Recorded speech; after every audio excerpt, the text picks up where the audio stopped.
En este estudio vamos a estudiar los primeros 3 capítulos del libro de Apocalipsis, específicamente el mensaje de Jesucristo a las 7 iglesias, uno de los libros más misteriosos y comentados de la Biblia, el libro de Apocalipsis.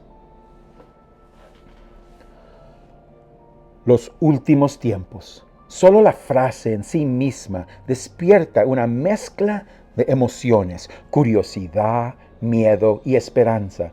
Pero, ¿qué significa todo esto? ¿Cómo debemos de entender estas antiguas visiones en nuestro mundo moderno? Y la pregunta que parece estar en la mente de todos, ¿cuándo ocurrirá? Desde la ascensión de Jesús, como está escrito en el libro de Hechos, capítulo 11, versículo 1, donde un ángel habló a los discípulos de Jesús diciendo, varones galileos, ¿por qué estáis mirando al cielo? Este mismo Jesús que ha sido tomado de vosotros al cielo, así vendrá como le habéis visto ir al cielo. Desde entonces, la gente ha imaginado cómo sería ese día. Una cosa que sí sabemos es que va a ser glorioso. De ese día, el apóstol Pablo nos dice, para que en el nombre de Jesús se doble toda rodilla a los que están en los cielos y en la tierra y debajo de la tierra, y toda lengua confiese que Jesucristo es el Señor, para la gloria de Dios Padre. Este día sin duda será increíble, así que centrémonos en lo que nos dice el apóstol Juan al abrir nuestra Biblia al libro de Apocalipsis, capítulo 1, versículo 1. Permítame leerle el primer versículo. Dice, la revelación de Jesucristo que Dios le dio para manifestar a sus siervos las cosas que deben suceder pronto, y la declaró enviándola por medio de su ángel a su siervo Juan. Si miras la primera frase, la revelación de Jesucristo. Esa palabra, revelación, en la idioma original en cual el libro fue escrito, en griego, la palabra revelación es apocalipsis. Apocalipsis. Y nosotros en español decimos apocalipsis. Apo significa separar o abrir o hacer al lado. Calipsis es como una cortina. Entonces, la palabra Apocalipsis significa que una cortina es abierta, hecho al lado, revelando lo que está atrás. Cualquier misterio, cualquier cosa que estaba escondido detrás de la cortina, ahora es revelado. Entonces, la razón por cual nombraron este libro Apocalipsis es porque este libro va a remover la cortina, va a revelar el misterio y le va a mostrar a la humanidad los planes que Dios tiene para los últimos días. ¿Y cuál es ese plan mayor? Desde el principio ha sido el plan y propósito de Dios ser nuestro Dios y que nosotros seamos su pueblo. ¿Y cómo lo hace? ¿Cómo va a compartir el mensaje? Dice que va a mandar un ángel. Aquí miras en versículo 1 la palabra ángel. En la idioma original de griego es ángelos. Ángelos. Y la palabra ángelos significa mensajero. Entonces, Dios el Padre le da su palabra a Jesucristo. Jesucristo lo comparte a un ángel para que se lo dé a su siervo Juan. Y esto no es la primera vez que Dios ha hecho esto con ángeles. Cuando piensas en el Testamento Antiguo, ¿cuántas veces no leímos de ángeles llegando a los profetas para compartirle lo que es por venir? O tal vez en el Nuevo Testamento. ¿Se acuerdan cuando María primero aprendió que estaba embarazada? ¿O que José recibió esa información? ¿O los pastores que estaban cuidando sus ovejas al nacimiento de Jesucristo? En cada instante fueron ángeles que vinieron y compartieron ese mensaje. Entonces, esa es la manera que Dios comunica por medio de sus ángelos, sus mensajeros. Y otra vez, el razón por qué está compartiendo, por qué está revelando, es porque a Dios le encanta comunicar. Él quiere traer claridad a las profecías del Testamento Antiguo. Quiere que su pueblo, que su iglesia tenga conforte y paz, que pueden ver que Él viene pronto para restaurar el paz con Él. Vamos a ser testigos de la victoria de nuestro Rey mientras Él toma su trono y reina para siempre. Ese es versículo 1. Ahora vemos versículo 2. Dice que ha dado testimonio de la palabra de Dios y del testimonio de Jesucristo y de todas las cosas que ha visto. ¿Quién ha visto esto? Juan. Juan es el cual está hablando. Debemos de entender unas cosas de Juan. Juan va a recibir esto, va a verlo en una visión. Pero quiero que entiendas que este libro, Apocalipsis, no es el único libro que Juan ha escrito. Él también es el autor del Evangelio de Juan. Es el autor de la primera, segunda y tercera cartas de Juan. También este libro de Apocalipsis. Y vemos también aquí que no solo aquí se menciona versículo 1, versículo 4 y versículo 9. El autor lo hace claro que Él es el quien está levantando la pluma y escribiendo las palabras que el ángel le da. Ahora, el nombre Juan es un nombre hebraico. Se pronuncia Yohanan. Yohanan. Entonces, ese nombre que nosotros conocemos siendo Juan es Yohanan en su idioma original. Yohanan significa Dios es lleno de gracia. Pues, ¿qué sabemos de este hombre Juan? ¿Qué es lo que la Biblia nos menciona? Pues primeramente quiero que entiendas esto. Juan, de lo que he estudiado en la Biblia, es un miembro de una familia rica. Yo sé, estamos impuestos cuando vemos los apóstoles, los vemos vestidos como si fueran pobres, pero no todos fueron pobres. Juan era uno que era de una familia rico. Por ejemplo, cuando leemos en Marcos capítulo 1, versículo 20, ese es el momento cuando Jesucristo primero llama a Juan y su hermano para que los sigan. Pero mira lo que describe. Hay un detalle pequeño aquí que nos deja entender que Juan era miembro de una familia rico. Mira, Marcos capítulo 1, versículo 20 dice, pasando de ahí, un poco más adelante, vio a Jacobo, hijo de Zebedeo, y Juan, su hermano, también ellos en la barca, que remendaban las redes. Y luego los llamó, y dejando a su padre Zebedeo en la barca con los jornaleros, le siguieron. ¿Captaron ese detalle?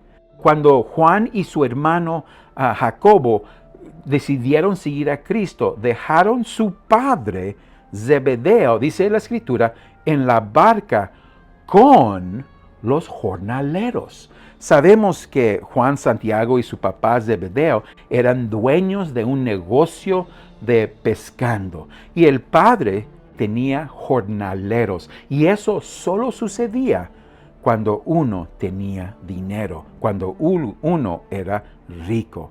No solo eso, sabemos que por Juan capítulo 18, capítulo 15, que Juan fue conocido personalmente por el sumo sacerdote.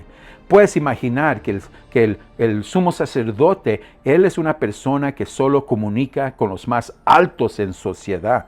Pero aprendemos en Juan capítulo 18, versículo 15, que el sumo sacerdote conocía a Juan por nombre. Eso nos quiere enseñar que Juan, este que escribió el libro de Apocalipsis, viene de una familia de ricos y es conocido por los más altos en sociedad. Juan estuvo al lado del río Jordán ese día cuando Jesucristo se acercó. Ahí está Juan y su hermano escuchando la predicación de Juan el Bautista. De repente se acerca este hombre desconocido y su maestro, Juan el Bautista, dice, he aquí el Cordero de Dios que quita los pecados del mundo. Desde ese momento algo pasó en el corazón de Juan y quería conocerlo mejor.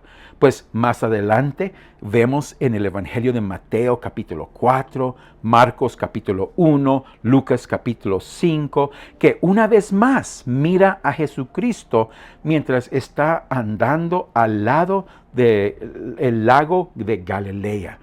Y ahí no han tenido buena suerte, han tratado de encontrar los pescados y no han encontrado nada. De repente, este rabbi, este maestro, le habla a Simón Pedro y le dice, salgan otra vez, tiren sus redes. Y le cuentan que han estado ahí todo el día y no han captado nada.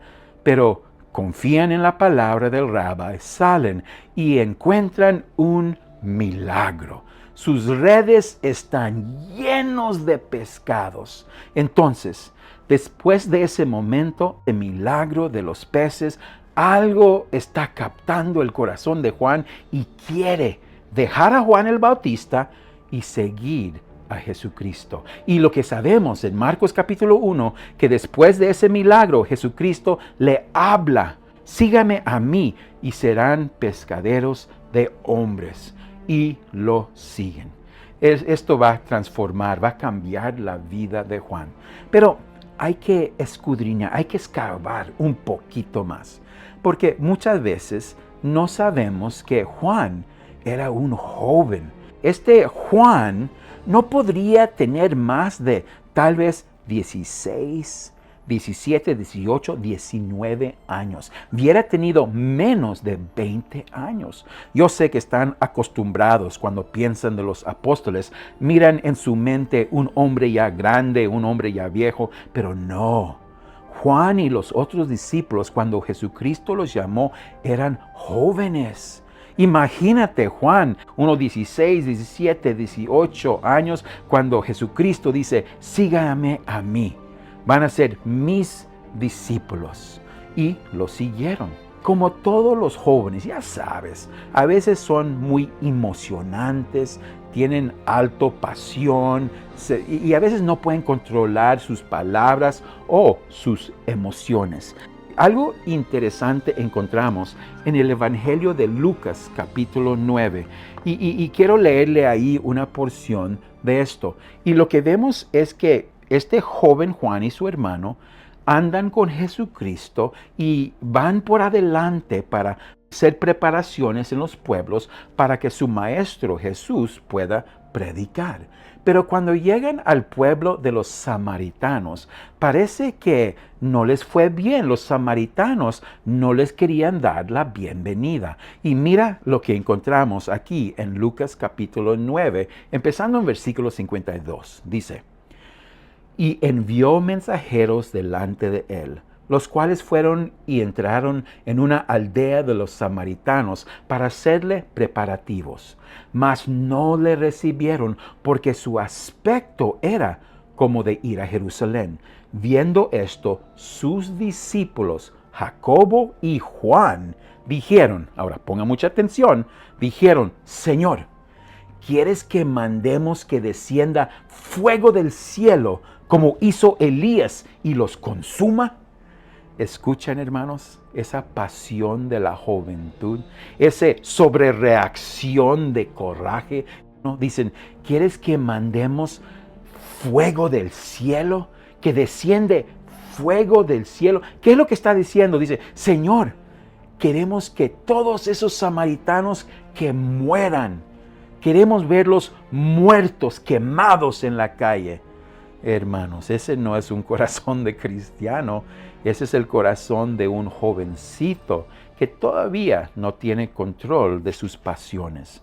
Quiero tomar un momento lo más para preguntarte algo. ¿Hay áreas en tu vida donde no tienes control?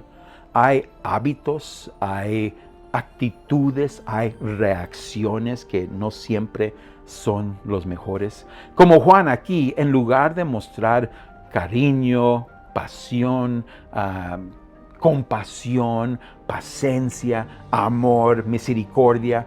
No, lo que muestra ira, coraje.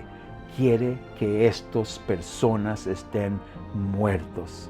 Pues hermanos, algo va a transformar ese corazón. Y esa es la esperanza que yo quiero que ustedes guarden en sus corazones. Porque si usted es como Juan, tienes hábitos, tienes costumbres, tienes mañas o maneras que te han conquistado, no los puedes controlar. Tal vez es envidia, coraje, palabras de coraje, lo que sea. Igual como Cristo transformó a este joven Juan, te puede transformar a ti. ¿Y cómo lo hace, hermanos? No con regaños, no críticas, lo hace con amor. Y hermanos, cuando yo leo los libros de Juan, ya cuando escribió sus 5 libros, Juan, la primera, segunda, tercera carta de Juan y Apocalipsis, ¿sabes cuál palabra usa más que cualquier otra? Juan usa la palabra amor. Usa la palabra más de 80 veces en sus libros. Más, cuando él habla de él mismo, él se describe siendo el discípulo a quien Jesús amó. Este joven que tenía tanto coraje, tanto pasión, queriendo hasta dañar, a matar a otros, fue transformado por el amor de Cristo y él está tan impactado que se nombra mismo el discípulo a quien Jesús amó. Me llama la atención lo que Juan escribe en su carta, primera de Juan, capítulo 3, versículo 16. Aquí es donde Juan escribió: en esto hemos conocido el amor, en que Él puso su vida por nosotros. También nosotros debemos poner nuestras vidas por los hermanos. ¿Miras el cambio en Juan? Este es quien Dios escogió para escribir este testimonio de Jesucristo, que escribe todas las cosas que había visto. Ahora aquí, escribiendo el libro de Apocalipsis, ha pasado más de 60 años. Si Juan fue un jovencito cuando Cristo primero lo conoció, ahora, siendo el autor del libro de Apocalipsis, ya tiene sus 75, 85 años. Hay algunos teólogos que dicen que tenía más de 90 años. Juan va a ser un testigo ya como hombre grande. Quiero que escuches lo que dice Juan más adelante en sus cartas de Juan. Dice: lo que era desde el principio, lo que hemos oído, lo que hemos visto con nuestros ojos, lo que hemos contemplado y palparon nuestras manos, tocante al verbo de vida. Aquí Juan nos dice: yo fui testigo. Nadie me dijo a mí, yo lo vi. Yo lo toqué, mis manos palparon, toqué al Señor Jesucristo. Yo lo escuché. A mí nadie me va a decir nada porque yo fui testigo.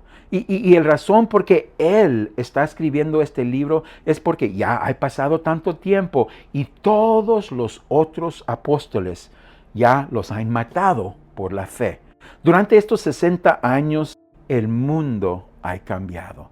Desde el principio, cuando la iglesia primitiva se inició en el libro de Hechos capítulo 2, año tras año la iglesia fue creciendo, pero durante ese tiempo el enemigo, el diablo, también estaba atacando, ataque tras ataque. Y Juan está escribiendo una carta a una iglesia que entiende que es sufrir por la fe.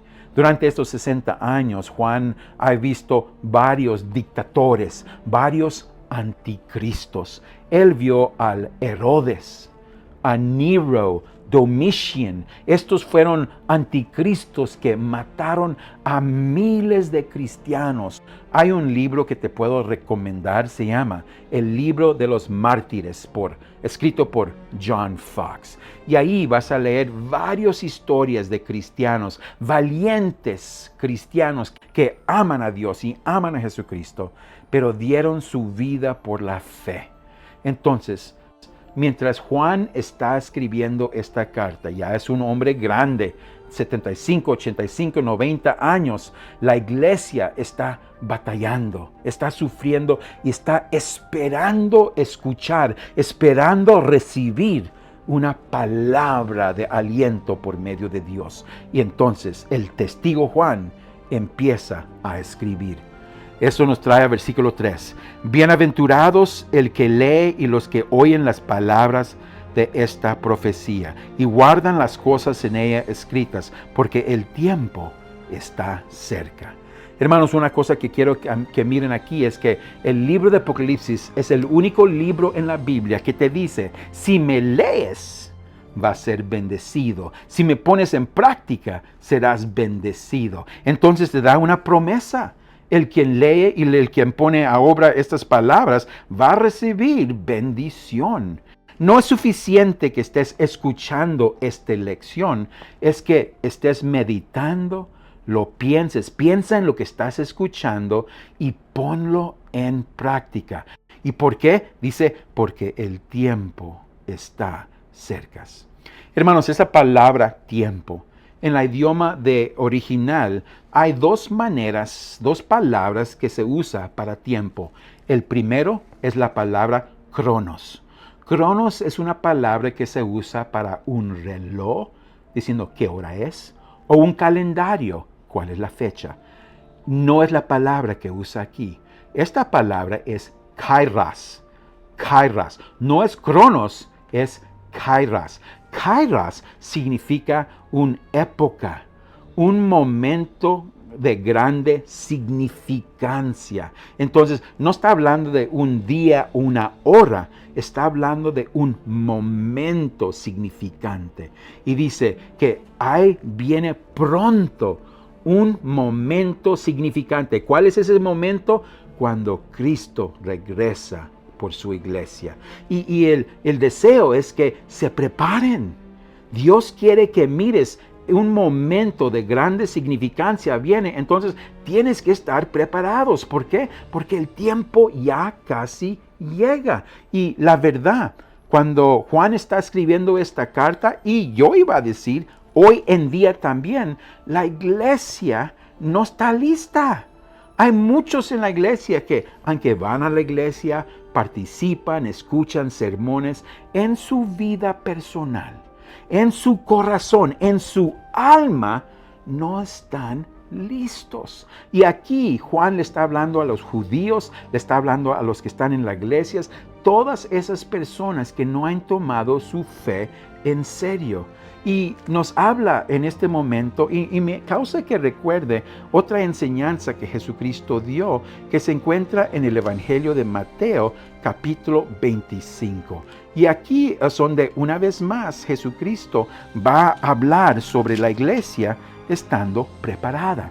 Permítame leerle. Mateo 25, versículo 1 a 13, dice, entonces el reino de los cielos será semejante a 10 vírgenes que tomaron sus lámparas, salieron a recibir al esposo. 5 de ellas eran prudentes y 5 insensatas. Las insensatas, tomando sus lámparas, no tomaron consigo aceite, mas las prudentes tomaron aceite en sus vasijas juntamente con sus lámparas. Y tardándose el esposo, cabecearon todas y se durmieron. Y a la medianoche se oyó un clamor: aquí viene el esposo, salir a recibirle. Entonces todas aquellas vírgenes se levantaron y arreglaron sus lámparas. Y las insensatas dijeron a las prudentes: danos de vuestro aceite, porque nuestras lámparas se apagan. Mas las prudentes respondieron diciendo: ¿para qué no nos falta a nosotras y a vosotras ir más bien a los que venden y comprar para vosotras mismas? Pero mientras ellas iban a comprar, vino el esposo. Y las que estaban preparadas entraron con él a las bodas y se cerró la puerta. Después vinieron también las otras vírgenes diciendo: Señor, Señor, ábrenos. Mas él respondiendo dijo: de cierto os digo que no os conozco.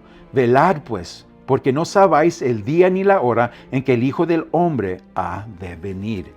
Esa es una parábola de Jesucristo en Mateo capítulo 25, versículo 1 a 13.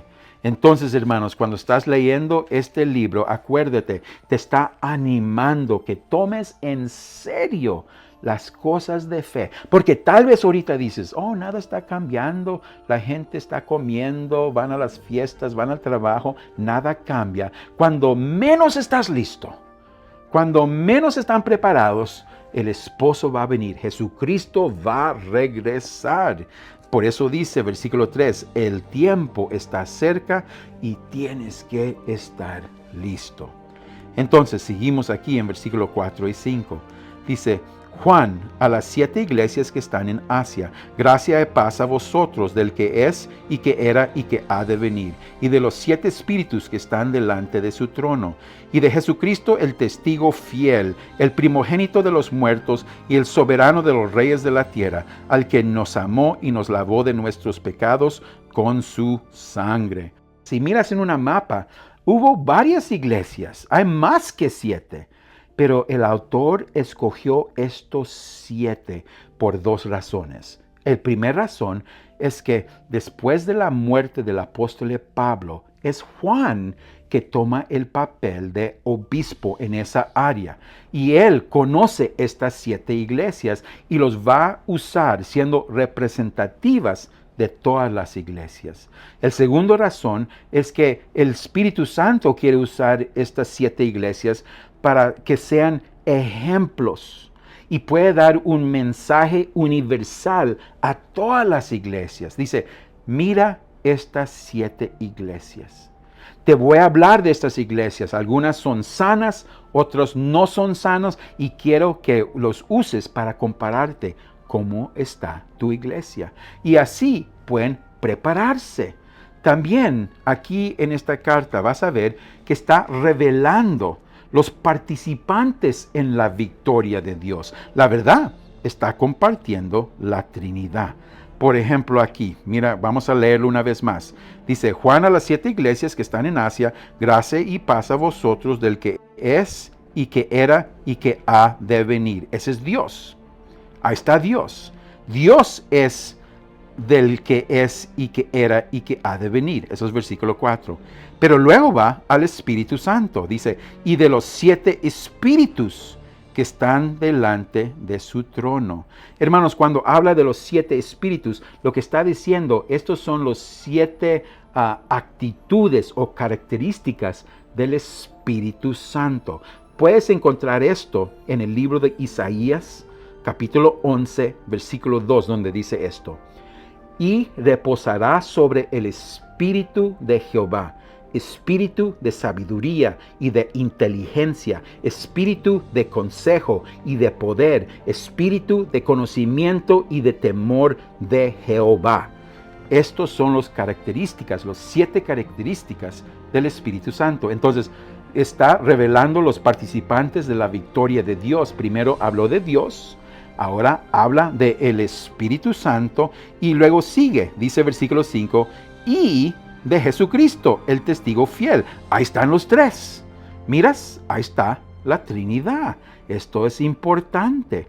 Dice aquí el primogénito de los muertos y el soberano de los reyes de la tierra. Entonces, lo que nos está enseñando aquí es que la Trinidad está participando, no solo en el mensaje, pero en llevar ese mensaje a cabo.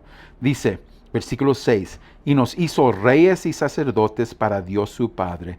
A Él sea gloria y imperio por los siglos de los siglos. Amén. Esto se refiere una vez más al libro de Éxodo, capítulo 19, versículos 5 y 6, y también al libro de Génesis, cuando habla de un reino de sacerdotes. Parte de la victoria de Dios y la Trinidad está actuando, nos están transformando nosotros, pobres pecadores perdidos, a un reino de sacerdotes. ¿Y qué es la bendición que vamos a recibir, hermanos? Aquí está en versículo 7. He aquí que viene con las nubes y todo ojo lo verá. Y los que traspasaron y todos los linajes de la tierra harán lamentación por él. Sí, amén. Yo soy el alfa y el omega, principio y fin, dice el Señor, el que es y de que era y que ha de venir, el todopoderoso. Aquí vemos, hermanos, que dice que Jesucristo va a bendecir el mundo al pueblo porque Él va a regresar cumpliendo su palabra. Dice que lo vamos a ver en las nubes. Esa frase en las nubes es una frase que va a mostrar poder, gloria, fuerza. Dice, Jesucristo va a regresar en gloria. Y dice que cada ojo lo va a ver. Y la primera vez que vino Jesucristo, hubo muy pocas personas que lo vieron. Sabemos que los magos lo vieron, varios pastores de ovejas lo vieron, la familia de José y María lo vieron, pero muy pocos lo vieron. Pero la segunda venida, todo el mundo lo va a ver. Y para muchos esto va a ser una tristeza. Va a ser algo que va a traer lágrimas. Dice que la gente le harán lamentación. ¿Por qué? Porque esa persona que crucificaron, esa persona que menospreciaron, que no creían, que no se entregaron a Él, ahora todo el mundo lo va a ver y van a saber quién es. Y por eso cada persona se va a hincar, cada persona va a decir que Él es el Señor, porque van a realizar su identidad y van a reconocer la consecuencia por lo que han hecho. Y aquí al fin, versículo 8 dice, yo soy el principio y el fin, el alfa y el omega. Y eso es la manera de Dios decir, lo que yo empecé en el libro de Génesis, yo voy a terminar en el libro de Apocalipsis. Porque yo no me rindo, yo cumplo mis promesas, yo voy a lograr mis metas, yo voy a cumplir lo que he empezado. Lo que Dios empieza, Él termina. Él es el alfa y el omega. El Shaddai, el todopoderoso. Pues aquí terminamos versículo 8. En el siguiente video vamos a ver versículo 9 terminando este capítulo. Que Dios me los bendiga.